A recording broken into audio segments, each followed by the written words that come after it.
Welcome to the Diversity Pivot Podcast. I'm your host, Julie Kratz. This season, we're having sweaty conversations for change. We're talking with guests about uncomfortable conversations about diversity, equity, and inclusion needed to pivot towards positive change. We do this podcast because it's important that all voices are heard, all people are seen, and all people feel a sense of belonging in their workplaces. Let's meet this week's guest. Welcome to the Diversity Pivot Podcast. I am really excited today to be joined with a client, a friend, and an ally. Chris Dale is with us, and he is president of Piper Companies and Zachary Piper Solutions, both of which specialize in staffing and consulting. And it's a business of providing world-class talent and people in the public and private sectors. He has been with Piper and ZPS for almost 7 years and is proud of their organic growth from 27 million to over 100 million this year. Kudos to that. Chris is married to his amazing wife, Chelsea. Together, they have 2 daughters, Addison, who's 15, and Emma, who's 10, and they live together in Raleigh, North Carolina. Thanks, Chris, for joining us. Thank you, Julie, so much for having me. I'm excited to be here, excited to be on the show. Yeah, well, so we've had a lot of conversations over the last year and a few months, maybe close to a year and a half now, on your own journey, being a leader of a business that's people-oriented too. It's just been so fun to watch your own journey and your organization's journey. I'd love to just kick us off with something candid. What got you into this conversation? What have been those maybe stumbles and bumbles, those uncomfortable moments, perhaps? Yeah. Talking about diversity, especially for white men, I think sometimes it can be really uncomfortable. It can be. And I'll tell you, I'll jump right into, what looking back now is not awkward because I've learned from it. But early on last summer, this is right after George Floyd's death, here in Raleigh. My oldest daughter plays lacrosse, and lacrosse, right, wrong, or different, is at least here in Raleigh, can be a very affluent sport. It can be a predominantly, white athlete sport. And you know me, Julie, to know that I'm a social butterfly when it comes to work. But when I'm at practice with my kids, I literally try to stay to the side, stay in my car. I'm just there to watch my kids. I'm not there to socialize. And there was this group of dads, and this is 8, other white guys. They all kind of look like me, and kind of have the same, for lack of a better term, profile as I do. And they were sitting around talking, and I had to walk past them to go to the restroom. And as I'm walking past, I just kind of had said a courteous hello and, hey, how you guys doing? And hoping to kind of just avoid whatever conversation they're having because I didn't care what it was, and I was just walking by. And I can't help but overhear, and it kind of sucked me into the conversation about George Floyd. And at first, I'm just a listener, and the conversation sounds like this. It sounds like, well, I don't understand, why didn't he? And then the words why didn't they just obey? Why did they resist, or why did he resist? And it's a lot of that, and it's a lot of, I don't understand. It was almost, Julie, the awkward part of it was they weren't blaming him, but they sort of were. And I'm just listening. I'm listening. And, at this point, we're probably officially, 3-4 months into working with you, and but a lifetime into just being a human. And I sat there and I had one of those moments. I was like, all right, I'm just going to go back to my car and, just shrug it off. And I said, you know what, that's not really what the whole point of this is. So I interjected, and I kindly, but kind of bluntly said, guys, listen, it's easy for us. Let's just be honest. If that's us who gets pulled over, what's going through our mind is, we'll just, we'll take the ticket, we'll take whatever, we'll call our turn. It's no big deal. We're not thinking about spending the night in jail. We're not thinking about having no attorney to represent us and potentially, going through a process that is extremely jaded and broken that's not a point fingers. It's just a sad reality that we've got a bit of a broken system, and that's what's going through their mind. And that's not what goes through our mind. So we're really just not at a place where we can sit here and say, well, I would have done this or I would have done that. And the looks that I got were just, it wasn't a fight. It wasn't a disagreement. It was just kind of a disbelief on their faces. And I just looked at all of them and I was like, well, see you later. And I kept on walking. And, I got home later that night and I was telling my wife about it. And I was like, there's a good chance, I don't think I'm going to get invited to the next social with that group of guys. Didn't make any friends that day. I didn't make any friends. But at the same time, I was like, I don't really care. That's not and I didn't do it in an effort to call them out or shame them. It really wasn't my intention. My intention was more guys, you just don't know. Like, Mm. and guess what? Like, I didn't know that. I might not have thought about that either a year ago. It might not have crossed my mind because I think one of the things that's been so crucial to this journey and working with experts like yourself and with others is you got to learn what you don't know. And Yep. it's not about that your natural thoughts, your unconscious biases make you evil. And I use this analogy a lot. Like I absolutely have a bias towards UNC Wilmington, right? Because that's where I went. That's not an evil bias. That doesn't make me a bad person. Well, It's maybe because, some people might think so, yeah, but yeah. I mean, ECU fans might think so. But when I can understand that and relate that to other aspects of what bias is and things like that, that's where you can just open your eyes and go, it's easy to take the stigma of everything is such you're a good or bad person, and that's not necessarily the way it is. It's really just about learning. So that was a pretty right in the thick of things. One of those like, I'm just going to say this and oh well. So yeah. Well, I love that you said something because the temptation, just like, oh, these aren't my people, they just don't get it, turn around and roll your eyes and be on your way. yeah, But you had a captive audience of people that look like you that might be more likely to listen to somebody that sure, looks like them, that doesn't have quote unquote skin in the game, yep, the way a person of color or even somebody like me, that does DI work. Like, of course, she's going to say that, like, that's what she right, does. right. So it's really cool that you were able to lean in and talk about this a lot with allies. Like, if you see something, say something. And if you Yep, don't say something, then you're kind of saying it's okay. exactly, And just exactly. leaning into those hard conversations because it's not okay. And hopefully the next time they might think about it a little differently before sharing that opinion Yeah. with others. And hopefully it was, I used it as an opportunity too. When my oldest daughter got in the car, I told her about what had happened. And I didn't say who it was or whose dad it was. I mean, she could probably have inferred that. And again, I didn't do that in a lesson of like, I'm better than they are, or I made a better choice, or quite the opposite. It was just, I needed her to hear from me. Like, that's not okay. Like, just, and again, I wasn't trying to shame them or say that they were wrong. It was more just trying to enlighten her that when she sees stuff like that happen in the world, like, I just want her to think about it from, Mm-hmm. hopefully a lot of people's shoes, not just necessarily her perspective. Mm-hmm. Because she's also, she will have opportunities that maybe others won't. And again, I don't necessarily like have shame for that or guilt for that because that's maybe the way the world is shaped. Um, and hopefully she's fortunate to have things that I didn't even have, but I just, to the best of our ability, I don't want to pass down.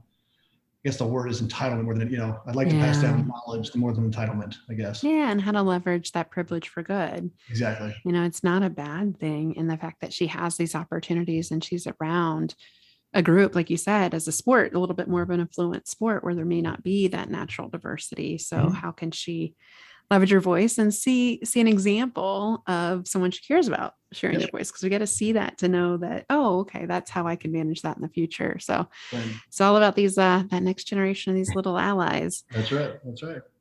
Chris, I'd love for you to share with our listeners the journey y'all have been on. Like many, many organizations, 2020 was a huge wake up call on a lot of Yes. fronts. Y'all had, kind of this, leadership team. We need to get together. We need to talk about this. We need to do something. But I know you all were really intentional with how you chose to go forward with DEI. Can you Mhm. help us understand, like, where it started and maybe kind of just give us a bit of a picture of what's happened since it's gotten started?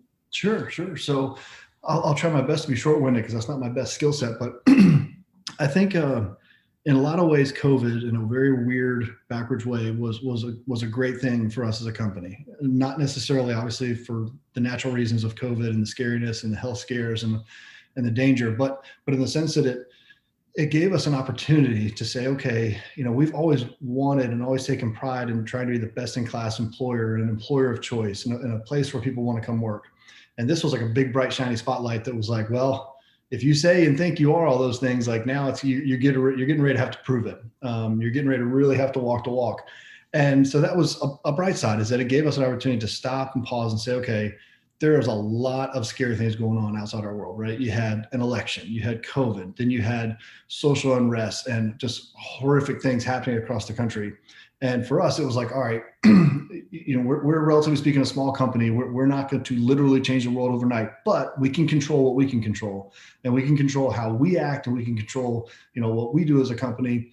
And so that starts and foremost, like, again, with the goalpost of being, we want to be an employer of choice. We want to be a place where when you come into the office, literally, physically, it's a safe space because there's so much scariness in the world last year, and it hasn't really necessarily even stopped. Like a lot of it's continuing on, and there was so much uncertainty, like about, do I get the vaccine? Do I wear? There was just so much scariness that our mindset as leaders was like, okay, that's not going to go away, and there's so many that we can't control. But if we can be a top employer of choice, people will want to work here. They will feel safe. Literally, they will feel safe, from a healthcare standpoint, that we're doing our things. More importantly, they'll feel emotionally safe. And so we went into a couple things. And it wasn't just on the DI front. It was around mental health and well-being. It started off with simple things like making sure our employees knew that they didn't need to be sitting in front of their computer 8 hours a day, like pretending that they were in the office, right? That was number one. So we started doing step challenges where they had to get out during the day and literally go outside and walk. Then we joined with a mental health company that did private one-on-one coaching, therapy sessions, training, anything and all that was completely anonymous. All the company received at the end of every month was how many hours were used. So it was a completely anonymous, tool. And it was just there. So our employees had something in addition to just their official mentors at work, somewhere outside of work that was subsidized by Piper. So they had access to mental health care that everybody on the planet pretty much needed last year. And then when it it just kept evolving into, again, that being that employer of choice. That means you've got to focus on diversity and equity, and then you've got to focus on inclusion, and they kind of all have to go together, because if you just separate them, diversity can mean we hire a diverse group of people, and that's wonderful. And equity can mean, right, we treat everyone equitably and we treat everyone fairly. That's great too. But then if it's not inclusive, you're missing an opportunity for growth. You're missing an opportunity to where, again, it's easy to fall into a habit, and I just use colleges because it's a soft example sometimes of, if I only hired people from UNCW, I'd really miss out on the great talent from NC State or Ohio State or any other university. And again, that's just a softer analogy, but it's the same thing with culturally or demographically. If I only hire one group, I'm not a bad person. I'm not maliciously not hiring, but I'm really not doing the best job as president to help grow the organization, because I'm not getting cultural additions. Yep. I'm not getting change of thought and evolution of thought. So that was our driver. And so we honestly went into it like, okay, we know that we're passionate about this, but we have no idea really what to do. Like, what does this mean? Like, how do we put action into this? And so, we started working with you, and we started working with, different coaches and consultants just to try to help us navigate it. Because what we knew what we wanted was, we want this to be a place that has this. It's not just going to be a saying on our wall. And so then how do we turn that into measurable actions? How do we turn that to inclusive events, right? Like, we can certainly nominalize, for lack of better terms, our hiring. We can say that we know we're going to hire 70 new people in 2021 and 70 new people in 2022. We can certainly go out and do educated searches in diverse places. Like, if we're searching in colleges, we can literally diversify where we do our searching, right? And we can broad scope the types of backgrounds, the type of colleges, the type of degrees. And we have the luxury that, being in the staffing and recruiting internally, we're not necessarily, you don't have to have a specialty degree to go into staffing. You don't, it's not like we're doctors or lawyers. You can have a cross section of degrees and backgrounds and experiences. And it's really comes down to that personality presence that has no race, sex, color, creed, about that could be a completely universal. So it opens up the candidate pool to literally everybody. And then it's a matter of, in order to retain that talent, we've got to be equitable and we've got to be inclusive enough so that talent not only gets attracted and gets hired, but then they feel that they're in a place that they're welcome, that they're well treated, that their differences are recognized or differences are celebrated. So we did a lot of different things last year. We had a big Pride Trivia month in June. We celebrated Juneteenth. This year was our first time ever recognizing Martin Luther King and Juneteenth as official holidays. We just try to do things that were creative, fun, and ultimately a constant getting the message out without, and this is a big caveat, this is a big challenge that I think a lot of companies face, is how do you do this without, for the sake of better terms, like over marketing it? And things like Pride Month, for example, we went into a very conscious marketing, I hate to use the word campaign because it wasn't that, to not overly market it, to let it be something that when we did Pride Week internally, that was an internal something we did. We had a lot of great speakers come in. We did a trivia. Everybody was dressed up in solidarity with our Piper Pride flag, and we didn't post a whole lot of that. We posted some because, to a certain degree, like, we want to make sure the message is out for our internal people.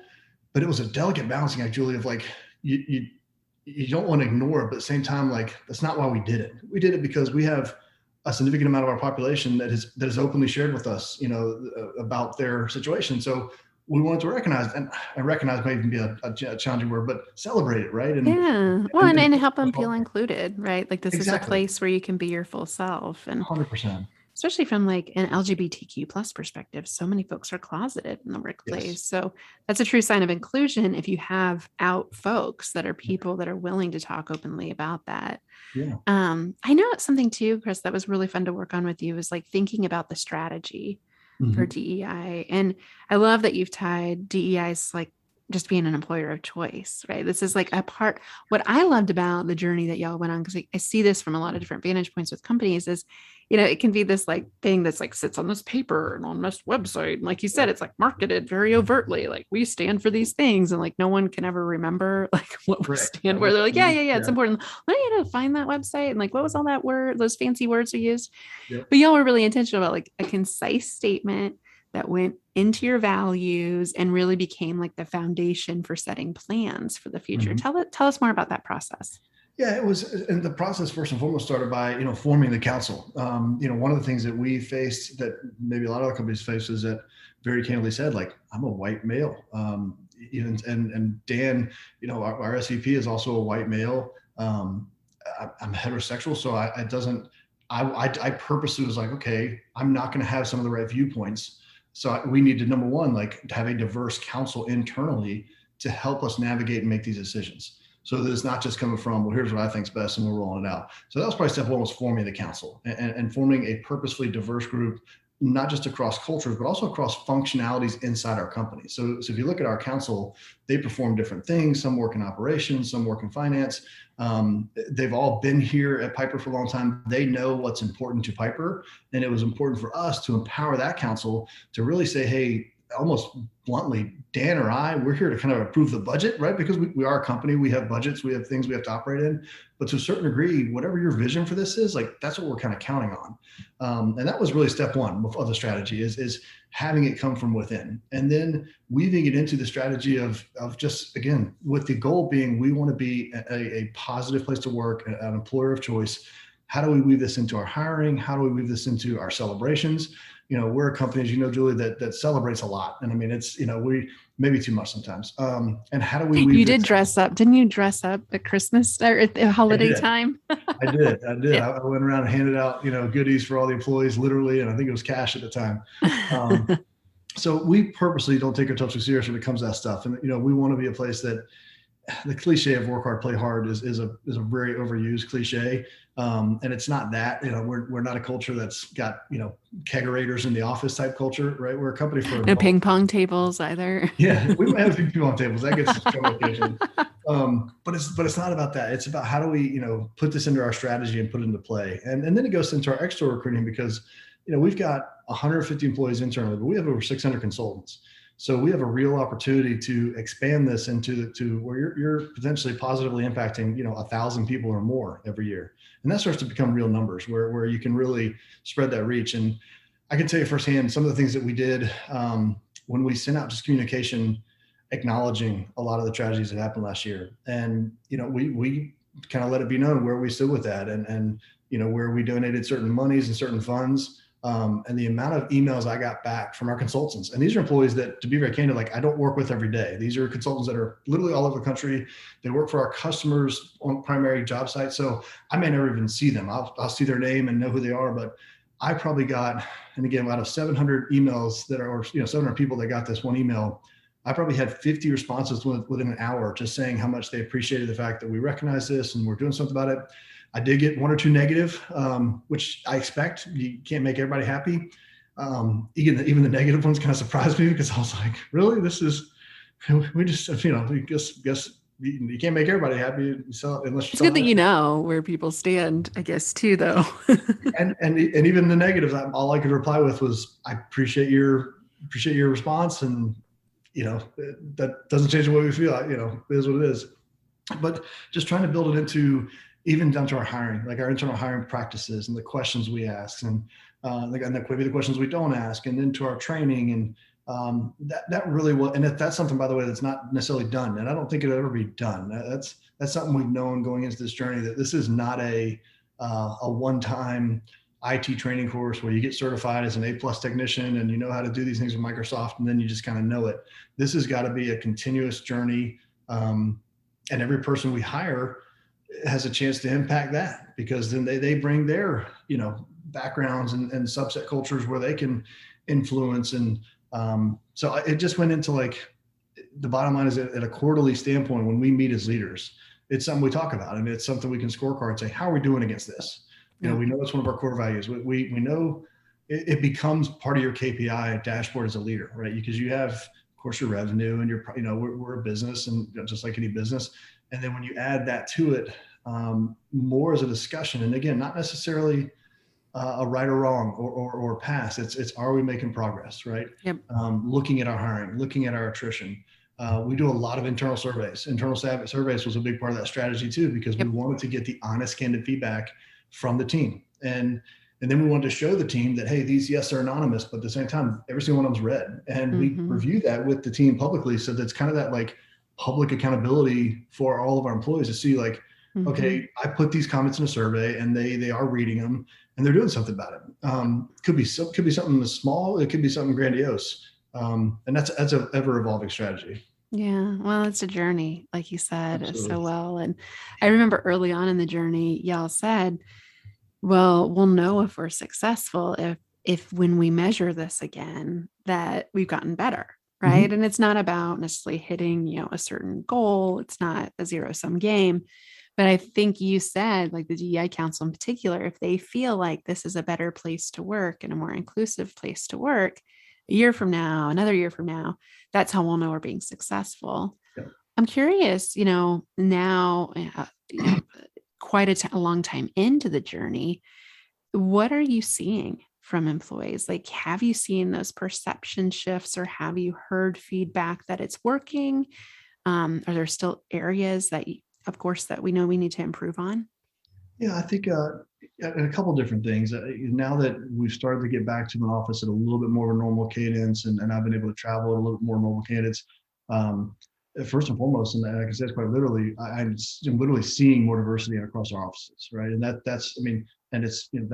will literally stand out, and that's a great thing, right? And the fact that you can walk to an office and that's a noticeable thing, that it's not just one group or groups or men or women. I can start to see that. That's number one. Like, okay, something we're doing is working, because we're attracting top talent across all cultures and all races, sex, creeds, etc. We're starting to really literally diversify, and so that's number one positive. And then the feel of it, and this is a bit more hard to measure, but when I am in the offices and when I'm traveling, it's the best way I can put it is, when you walk into an office, in any office, in any company, you can kind of tell, is this a fun place to be, or is this place a little stuffy? You know what I mean? Like, it's just hard to measure it. There's no like thermostat you can put on the wall, but you can just tell. And you can tell by the conversations people have with each other. Do they feel safe enough to be jovial and have fun, and have that positive water cooler talk where it just feels like a locker room in a team. And that maybe the locker room's a bad analogy because that's of course, but you know what I mean, where it just feels. Yeah, I gotcha. Again, like, it's a diverse locker room with everybody's in there, so there's no actual showers. But as long as it's not the locker room talk, I think that's where that analogy might go wrong. That's probably a bad choice of words. But what I mean by that is that just that group where you can feel that the group can all look different, be from different places, but they're all doing the same things in terms of being aligned to the goals, to the vision. Yeah. And what that means is, we're making progress. And again, we're not done, and we're not there. But it shows that we are intentionally, building an environment where people feel safe to be themselves, feel safe to, even some examples around like our dress codes and what was maybe the norm in terms of 2 years ago or 5 years ago, and not even for us, but for all staffing companies. What does the team look like now? And that's when you see it start to evolve and grow, and that in a positive way, because again, right, wrong, or different, like we tend to attract the people that are like us. So by having a diverse group, we tend to attract more diversity in a good way, and it becomes more organic. Which is ultimately the long-term goal, is that probably for all companies, that it doesn't have to necessarily be a mission, because You really are just going out and you're saying, I'm going to hire 70 people in 2020. I'm 2022, and I'm going to hire the best of the best. And they literally can be from 70 different walks of life, from 70 different, I know there are 70 different, well, there probably are 70 different nations. And all I want is the best. And the word people is used, not man, woman, this, that, or other. I just want the best people. And those people refer great people, and it kind of goes on and on. So that's what we've seen just in the past, year and a half. And part of that's just because we're back in the offices on a more regular basis. And so I can see it. Like you said, you just get that feel. Like, is you get a this a feel. place I feel included? Like I can really be myself, or do I have to filter Yeah. and cover that? And Yeah. that stuffiness that comes with that, there's a cost to Yeah. that too. And I'll give you a subtle example. One of the gentlemen, and he's openly gay, so this isn't a call out at all. And he came to one of our leadership meetings, dressed awesome, like just totally dressed to the nines, completely probably out of his comfort zone that he may have dressed last year. And I was like, that's awesome. He's being him. He's being him. And like that kind of, I guess the way I looked at it, I was like, I'm so glad if he feels like comfortable in his own skin to do that. That's awesome. That's a great thing. Because like, let's do it, So that was Yeah, fun. let's be me, like Yeah. bring my full self. Well, Yep. I think a lot of that's what you've mirrored for people, being your authentic self. You're very quick to, ask about people's families. For those that can't see, Chris's Zoom room is very like memorable because he has the guitars behind him. And it's just like that personal touch of like, oh, he's got interests, he's got a story, he's more than just, the CEO type. He is a real person, and I can maybe be a real person too. Absolutely. Hope so. Well, and I think along those lines, and wrapping up today, I'd love to know, like, for other maybe white male CEOs that are straight, cisgender, have all their abilities, it might be thinking like, how am I supposed to speak up about this? Like, is it my place? Like to your point about the emails, like most of it's positive response back, but like I think people struggle with even like how to send that email or how to say vocally, like, I support this as your Mhm. leader. What would you recommend to other senior level white dudes that are just like, I don't know where to start? Yeah. I think, and you touched on this early on in the conversation today, Julie, and we've talked about it through our journey together, is that I think there's, unfortunately, people like myself, so I can say this to another group of white male leaders. It's easy to hear the term privilege and almost put a wall up. Because again, very candidly said, it's like, well, I went to college, I worked hard for 4 years. I didn't have money growing up, right? I didn't have a trust fund that my parents handed me when I graduated. I sold cars my first year out of college. I had to grind through that. I've worked very hard, and it's very easy for people in those situations sometimes to hear the word privilege and think of it as a bad thing, think they've done something wrong, and then immediately, instead of wanting to act, they put up the defensive wall and say, well, that's not me. I'm a good person, so I'm just going to dismiss this altogether. And when you look past that and go, the privilege is not my fault, meaning I shouldn't feel guilty. I should acknowledge it and say, but yeah, there absolutely are cases where, again, if I get pulled over tomorrow, I'm not worried about it. I'm not nervous about that cop pulling up. I'm not nervous about my daughter getting pulled over by a cop and her being, God forbid, something awful happening, right? Like doesn't go through my mind. That is a form of privilege. And what that means is, since I have been fortunate enough to have certain opportunities, and yes, I've worked hard too, now it's my opportunity to be able to give back and to utilize my privilege for good. And it sounds a little bit cheesy, but it's kind of the truth. Like, because now I have an opportunity where I can literally impact change. I can, change it so that we are growing as a company. And if we just as one little company make that positive, subtle change, and we're, I don't even think it's not even that brave. Like I look at it, it's like really just doing the right thing, and doing the right thing is brave. It's just the right thing. And I look at just that mindset of if you got to take the defensive part away from it and recognize, like, it's not about you being wrong. It's about a lot of our systems and a lot of just what, has been built, maybe not necessarily being right. Doesn't mean that you individually are to blame for it. Like I saw a great picture during a lot of these, the meme fest of 2020 that had, a little child that was an Asian, a little child that was a white kid. And it was like blaming this little Asian kid for Pearl Harbor is like blaming this white kid for slavery. And it was trying to and it was almost like that. Yeah, these are babies, right? Like, right. So it's just understanding that it's not about blame or finding at the high level, it's about, hey, how can we impact change now? Like, Mm-hmm. I can't go back and change the past, but what I can do is change how I play going forward, and change how I treat people, and change how we as a company treats people.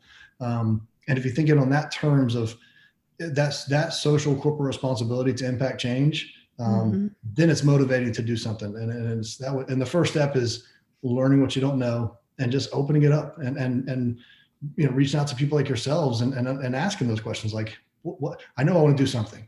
I just don't know what that looks like. Right. So what is it? Right. Right. It's not the one thing, it's many things, and Exactly. being intentional and prioritizing the things that are going to give you an impact for your organization. Agreed. Yeah, that's a great way to wrap up today. Privilege is a chance to be helpful to other people and leverage it for good. And yeah, absolutely doesn't mean that you didn't have a tough life. Most humans endure challenges Sure. in their life. Absolutely. It's Yeah. about what you're going to do to make it better for the future. Absolutely. Thank you for your amazing leadership, Chris, and for sharing your story with us today. Tell our listeners before you go how they can connect with you, your organization. Where might be some good places to check out and learn more? Sure. So our website is pipercompanies.com. Anyone can reach out to me directly anytime at cdale@zpgroup.com. Our Piper Companies and ZPS, Zachary Piper Solutions, are on all the social media outlets, Instagram, Twitter. I am too old to have Facebook, so I'm not on Facebook personally. But again, my email is probably the best, but Piper Companies will direct you towards all of our organizations. You can find all my contact information as well on our website. And please feel free to reach out anytime. Thanks. Thanks so much for your voice in the world, Chris. Absolutely. Thank you, Julie. Thank you again for having me. I really had fun. Yeah, same. Thank you for listening to the Diversity Pivot podcast. Allies are necessary for positive change. If you're on the journey to becoming an ally, we invite you to participate in our new signature Lead Like an Ally online self-paced learning program. It's comprehensive, and it includes an online learning platform packed with tools, stories, and ideas to become an even better ally. Head over to leadlikeanally.com to learn more.